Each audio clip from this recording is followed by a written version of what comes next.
Hi, good to see you. Years ago, my ex-husband left me because he thought I couldn't have a child.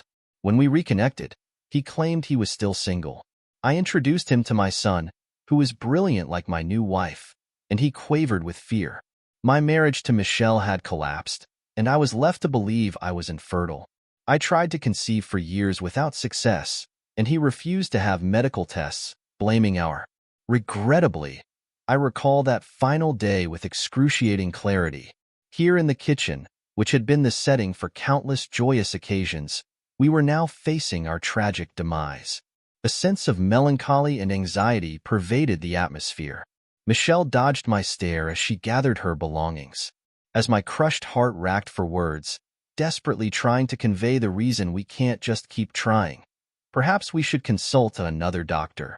As I desperately clung to the final one, I whispered the suggestion that you get a second opinion. In the hopes of rescuing our union after a little pause, Michelle pivoted to meet my gaze. A mix of disappointment and annoyance showed on her face. I don't require evidence to know that the issue is not with me. My family has never had infertility. Katerina, we have been through this numerous times. You are completely to blame, he stated with an air of cold calculation. The air was sliced to ribbons by his remarks. A slap in the gut went through me. What does that even mean? Without investigating other possibilities, how can you hold me responsible? The variety of choices available to me helps me feel less responsible for the fact that I was unable to conceive. I responded with tears welling up in my eyes as he snatched his jacket and bolted for the door. I've made up my mind. I apologize, Catherine, but I simply cannot continue in this marriage if it does not produce a new generation of children. Without turning around, he quietly shut the door behind him, declaring that it was best for everyone to go their separate ways. I was left all alone, engrossed in the thought that our story had come to a close as the soft reverberation of the door shut behind him. Emptiness and desertion as I stare at the closed door.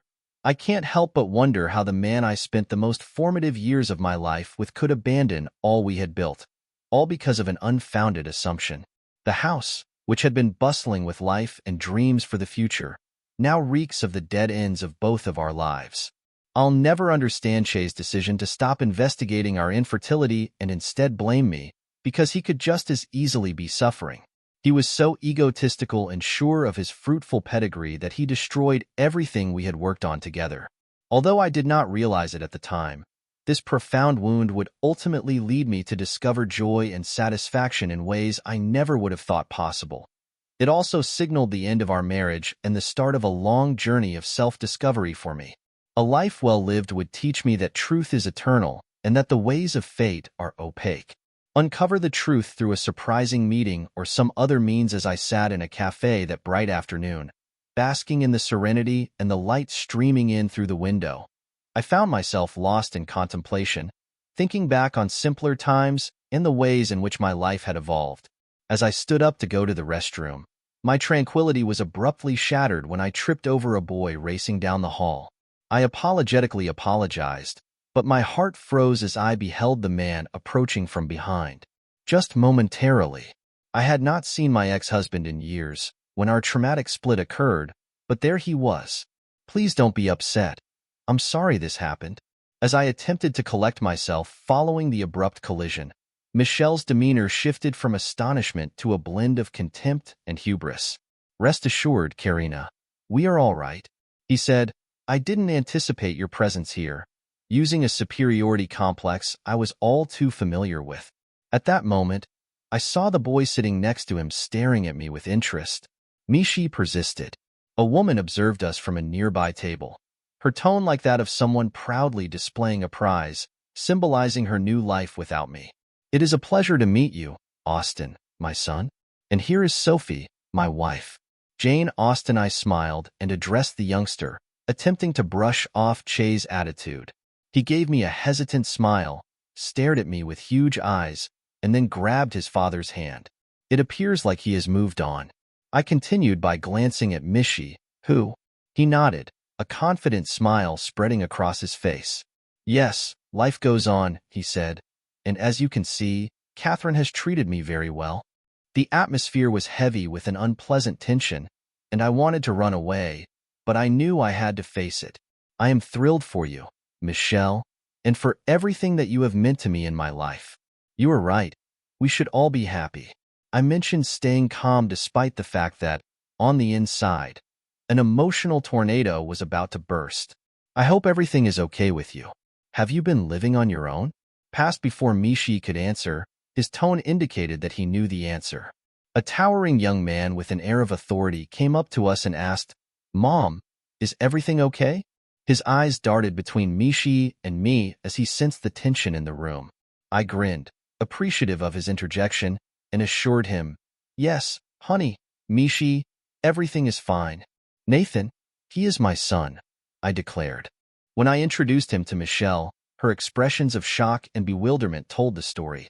Not even she had foreseen this unexpected turn of events, and the meeting was full of unforeseen feelings and discoveries signified a pivotal moment. Our paths had diverged, but fate had other plans. Now we were reuniting, and the truth of our lives was being laid bare. This chance encounter had two purposes. First, it exposed Michigan's new reality. Second, it mirrored our own transformations. To everyone's surprise and horror, he persisted. A golden light emanated from the eatery as sunshine streamed through the windows.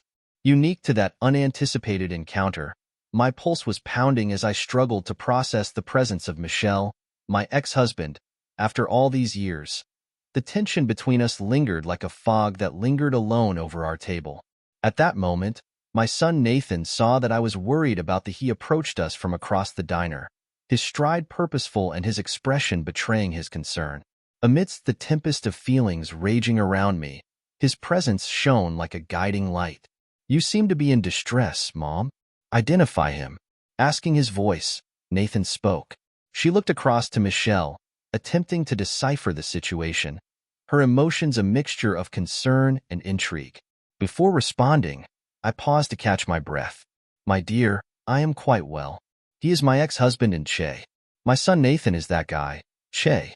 Sturdy, but on the inside, a tidal surge of emotions washed over me.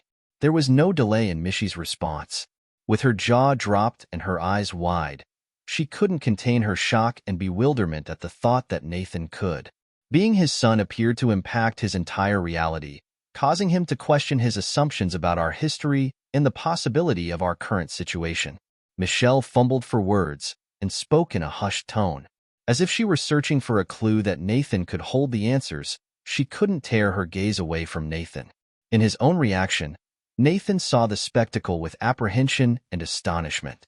"Yes, I am the son he had. Something is wrong with that." He spoke with conviction. Nathan demonstrated maturity and the ability to charm, despite his young. "Shield me from harm," which made me feel proud. She attempted to explain, but her words floundered, unable to complete her sentence. "No problem," Michy said. "I didn't know, Catherine, you never mentioned coma." "Life moves on, my friend." I placed my hand on Nathan's shoulder as a show of support and gratitude, saying, "Nathan is a great part of that life now. I am truly glad for that." After Michy's initial amazement subsided, an uncomfortable pause ensued as Nathan revealed how my son had cast doubt on previous assessments and choices, leading to a pit of unsolved mysteries. The emotional and chronological divide between Michael and I seemed more apparent at that moment than at any other. Even though we had a common history, our lives had diverged so drastically that it seemed like we were communicating from different planets. Aside from this, the shocking and unexpected reunion exposed long-hidden truths and demonstrated the far-reaching consequences of prior choices. While Michy seemed confused by the news, I saw Nathan as a constant reminder of that truth because of his existence. Michy was impossible to shake in the days after our surprise encounter at the restaurant. He was my biggest blessing, preoccupation, and source of doubt. He could not sleep because Nathan kept popping into his mind, and the thought that Nathan might be his son triggered a storm of conflicting feelings and uncertainties. The prospect made him reevaluate his life's beliefs, both current and historical. Night after night, while he ate dinner alone with Sophie and Austin, Michy appeared aloof and preoccupied with his ideas. Sophie noticed his worry and attempted to strike up a discussion with Michelle, who had been unusually silent recently. "Everything is great," she assured him. In an effort to hold his attention, Sophie asked in a low voice. He said, yeah, everything is fine. Sophie scowled, even if he didn't really mean it. Everything doesn't appear to be fine, and her expression clearly indicates that she isn't convinced. He adamantly demanded to know if it had anything to do with work or the restaurant the other day. After remembering the tension she had seen between Michy and Catherine, Sophie's worries grew. Michy groaned, realizing she could no longer conceal her worries. It's about this youngster named Nathan, and she finally confessed, her voice trailing off, that she can't help but wonder if he is her son. The load that she carried with her big eyes. Sophie remained in SOC while your kid was with Caterine. Her voice faltered as she attempted to make sense of the situation. But you mentioned that she couldn't have children. Even though I knew that, something didn't add up when I saw that boy. Sophie grasped his hand in an effort to reassure him, saying, Michy, you have to be sure before jumping to conclusions. This could change a lot of things. Michy seemed to be lost in concentration as he recounted, his expression suggesting that the periods could all coincide. You might want to revisit your conversation with Catherine regarding Austin. She wisely suggested that I get a paternity test, and I have given it some thought. However, the prospect of finding out the truth fills me with worry for my family and me. In the days that followed, fear of reality caused Michy to retreat emotionally. His thoughts were preoccupied with Nathan, and he went without food, sleep, and other necessities. After realizing that getting an answer simply made him more anxious, Michelle summoned up her confidence one morning and dialed Catherine's number, saying, Catherine, I need to speak to you, DIO. I need to know if he is my son, she stated forcefully as she answered the phone. It's about Nathan. The call caught Caterine off guard. After a little pause, Michelle finally spoke up. That is a very important matter. Do you still wish to discover the truth now, after everything that has transpired? He inquired. The tone of his words betrayed his anxiety over the consequences. Given the amount of uncertainty this has caused, I really must know. I need to find a solution for this. This chat marked the start of a chain reaction that would cause devastating revelations for everyone involved, including Michael, who felt like every word drew him closer to an unknown abyss. He embarked on a perilous journey ridden with doubt and dread of what he could uncover due to his fixation with learning Nathan's reality. Resolving his pain was more important than his bond with Sophia or his position as her father. Internally, the size was too great to avoid a showdown. Sophie begged Michy to put the past in the past, but he couldn't shake the idea that Nathan was his son. His self-doubt permeated his life. Day-to-day struggles, upsetting his home life with Sophie and Austin. He ultimately decided to confront these uncertainties head-on and sought me out one chilly afternoon to speak frankly. Michigan, looking anxious and apprehensive, showed up at my door. In spite of the overcast sky, he appeared to be bracing himself for the emotional deluge that was about to hit Catherine. I have something important to tell you, Michy started. I gestured for him to come in as soon as I unlocked the door without a word of introduction, and we sat in the living room, which now felt. Feeling overwhelmed by our shared history and the many unresolved issues, Cather from the restaurant couldn't help but ruminate. I need to know if Nathan is my son, she declared with conviction, her intense gaze hearkening back to our days spent together when we shared a multitude of anxieties and aspirations.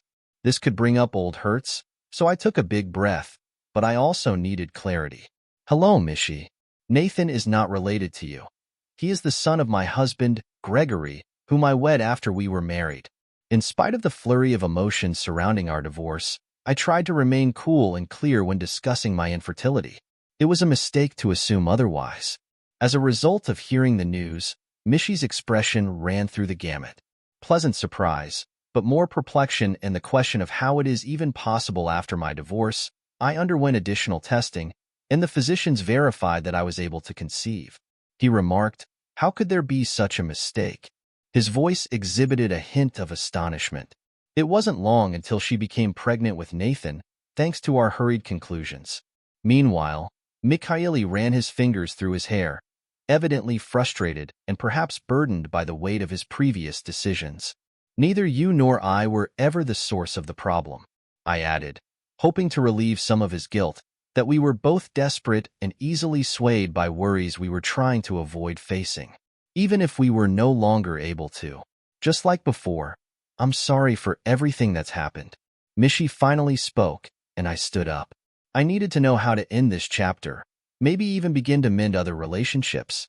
Nodding, I watched him leave, and with him, I closed the door behind him, leaving behind not only my living room but also a history of hurt and confusion. Although their wounds from the past would not heal with a simple chat, at least now there was a chance for them to move on without the burden of what had transpired, which is why this meeting, however brief, was essential. Truth that could be built upon or rebuilt after the devastating revelation after our confrontation, and still reeling from the news that Nathan was not her son, Michelle decided to take one more step to put her doubts to rest.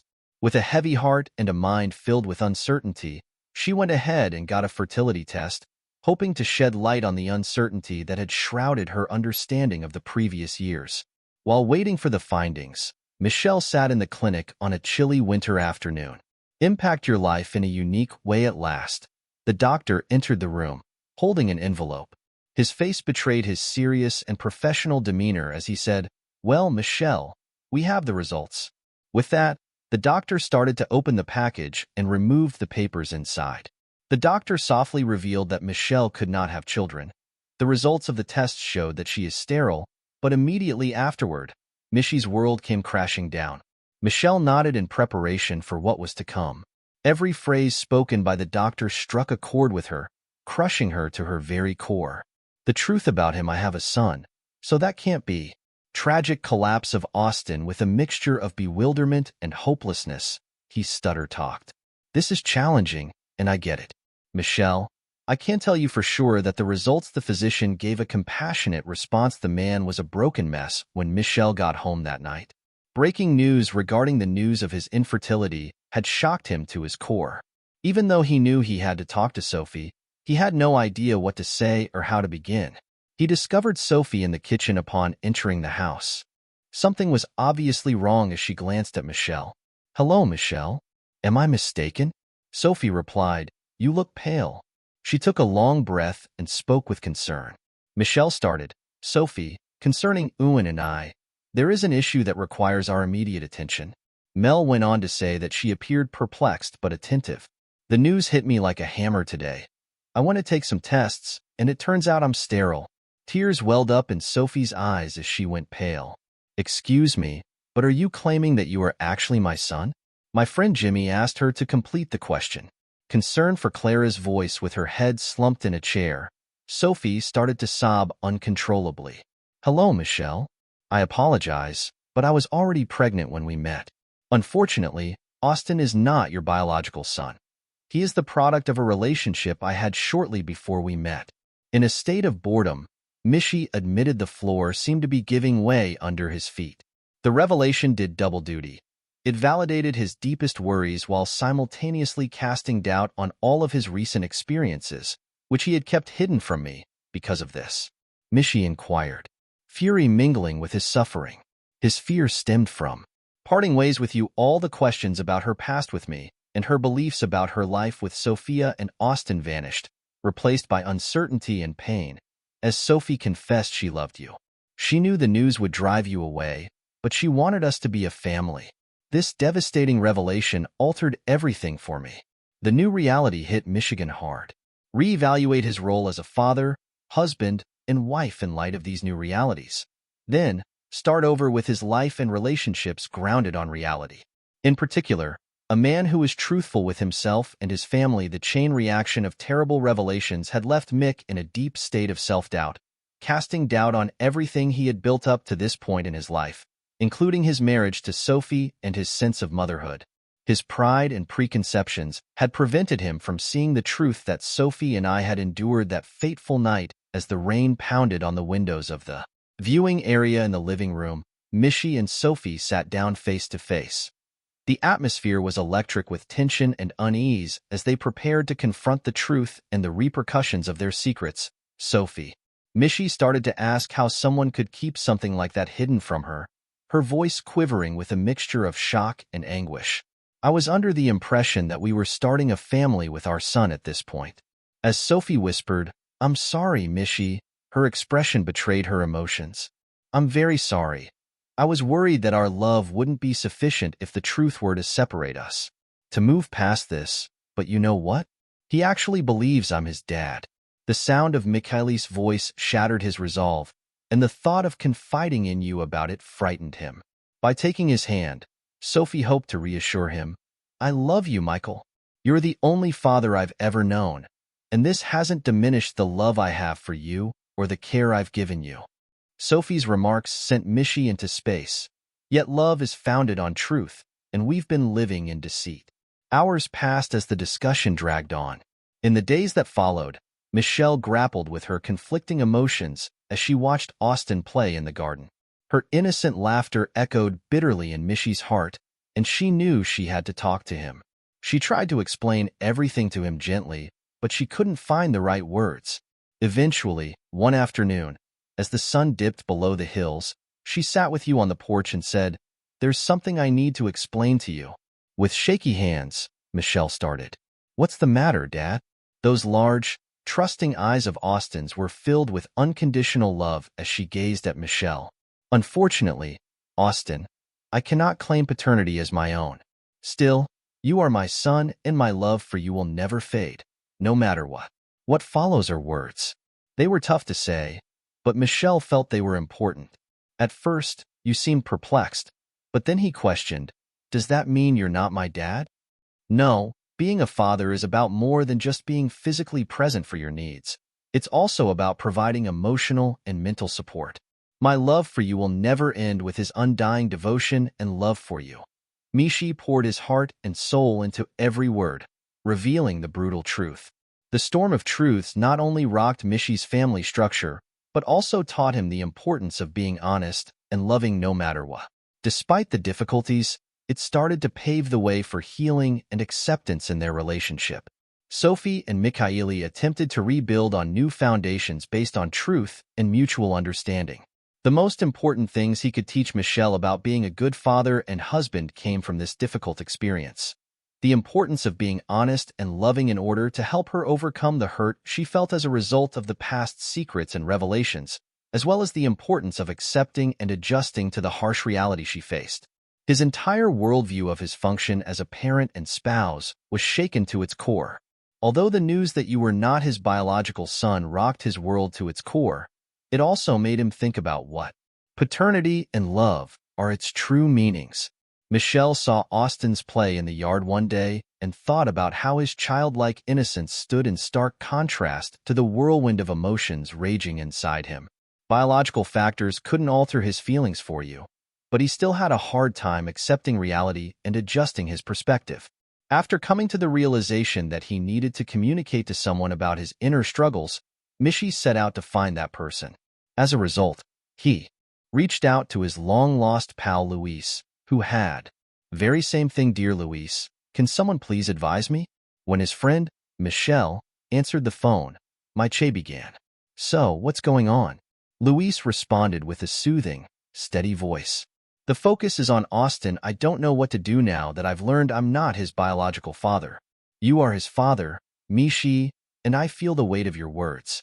Being a father is about more than just having a biological link. It's also about being there for your child when he needs guidance and support. What Luis Kahn said, according to the DNA, is irrelevant. Being genuine, I understand, and becoming her father is something I'm committed to doing. The question is, how can I accomplish it? Sophie was everything feels different now that I know this. After hearing Michy's dilemma, Luis advised that they talk to each other so that Sophie knows they love him no matter what. He also suggested that they be honest about their feelings and work together to overcome this. Armed with this advice, Michelle knew she needed to talk to Austin, so she found him in his room, drawing calmly, and asked, Can I sit with you? Dad. Austin grinned as he spoke to his son in a gentle way, and Michy shifted a few crayons to make room for him. As Mickey started to inhale deeply, he said, I want you to know something very important. Looking into Michy's little, understanding eyes, Austin glanced at his father and told him, I love you too, Dad. You will always be my dad, true always. Even though she had realized that she did not have you in her blood, it did not alter her feelings toward him. As Michy embraced his kid, he experienced the power of genuine love that knew no bounds. Biologically related to you surprisingly, the transition was smooth. Assuring the child of the safety of Michy's love, the youngster responded to the news with an unexpected level of maturity. Resolving their sentiments and redefining their relationship required numerous conversations, some of which were difficult, which made the adjustment with Sophie more complicated. In order for Michelle to be honest about her suffering and her desire to maintain family unity, we must restore our faith in her. Regardless of the difficulties, Sophie, I want us to remain a family, as Michy informed her during her presentations. Like you, Michelle, I'd like that. How about we collaborate on this? As time went on, Sophie led him by the hand. With time, understanding, and lots of love, Sophie and Michael were able to mend their broken relationship and create a new family unit based on acceptance and mutual support rather than secrecy. Meanwhile, Michelle discovered that showing love as a father is an ongoing process and that each day is a chance to do just that. Through embracing change and adjusting to his new role as a husband and father, he also. The significance of family, rebuilding, and honesty became clearer to her as a result. Michy learned a priceless lesson about the value of honesty and truth in relationships during the storm of discoveries, which she used to her advantage as she began to mend her life and the people in it. Beginning with nothing, sincerity and transparency were cornerstones of Michy's personal philosophy. In particular, with Sophie and Austin, one day when Michelle and Sophie strolled around the park, a discussion. The most important thing that happened was the realization that we needed to start healing by facing the unspoken things that have been plaguing us. Sophie, we have been through a lot, and I'll admit that I've come dangerously close to facing reality on many occasions. His voice was genuine, but I want us to know that we can trust each other and be honest, no matter how hard it is. With a hesitant nod, he looked over to Michelle. Being truthful is the sole path to success. Hello, Michelle.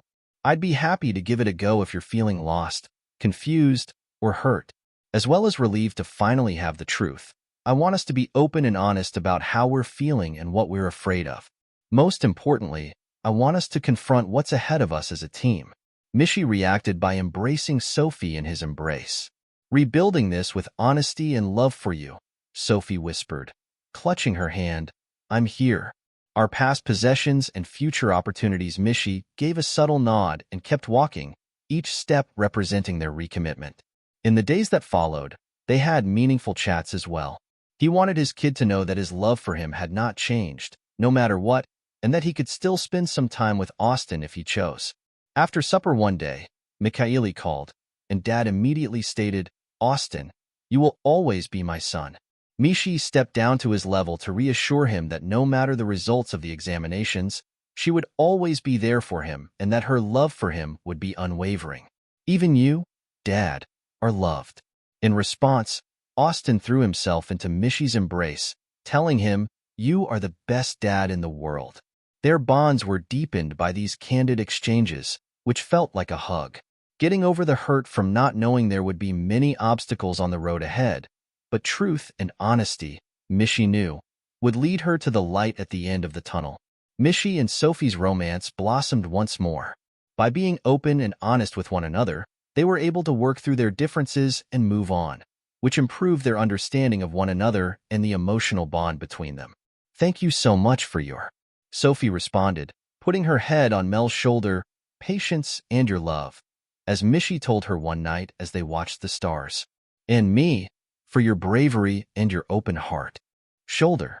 Not only did they reconcile, but they also rekindled their love for one another through an honest and accepting relationship founded on profound respect and acceptance.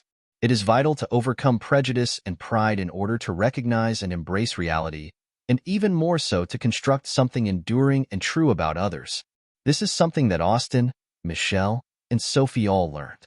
Being genuine truthfulness was essential to his recovery and to building a trusting future with me.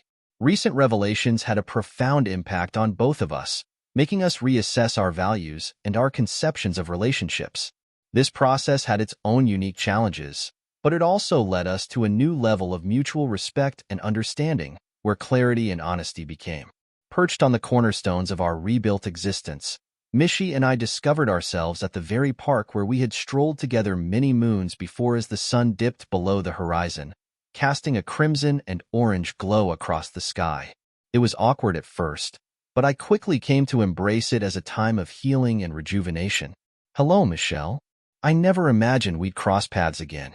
I started speaking with a combination of emotions after everything that had happened. Catherine and I are both surprised that we have made it this far. It says a lot about our character. Difficult but essential road, Michy said, his expression reflecting his calm serenity. There was no mistaking the significance of this encounter. It was a chance to heal past hurts and start over on solid ground of mutual respect and understanding. My takeaway from this, Michy, is that the truth, in spite of how difficult it may be, will eventually surface. I felt like I could finally let my guard down and talk about what was truly important, and though it hurt, I'm pleased we did it. As the year's burden started to fade between the yes, Catherine, I want you to know that I am very sorry for the hurtful things that I have done in the past. My pride and biases caused me to make poor decisions, and we both paid a heavy price for them. I am grateful for your understanding and forgiveness, as well as your patience, as Michy voiced as we spoke openly about our feelings of regret. The words came easily, and we could feel our guards coming down around our hearts as we reconnected with one another.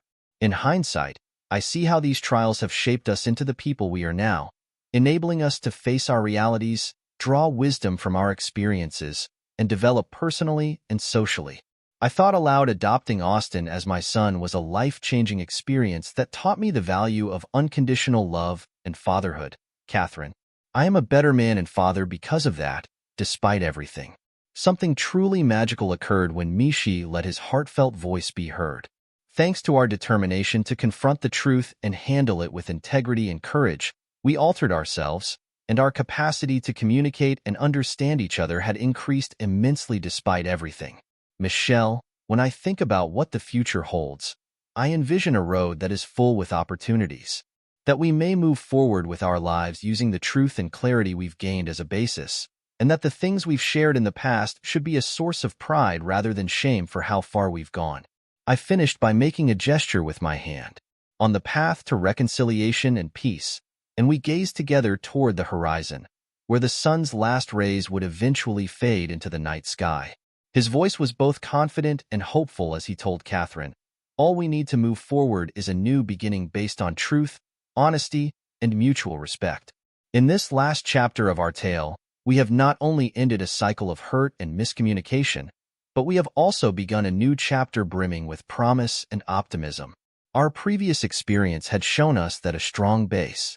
With this newfound knowledge, we were prepared to mend our relationship and move on, valuing each honest moment and step along the way. If you enjoyed this story, please hit that like button and subscribe to our channel. The next video that pops up will likely inspire you.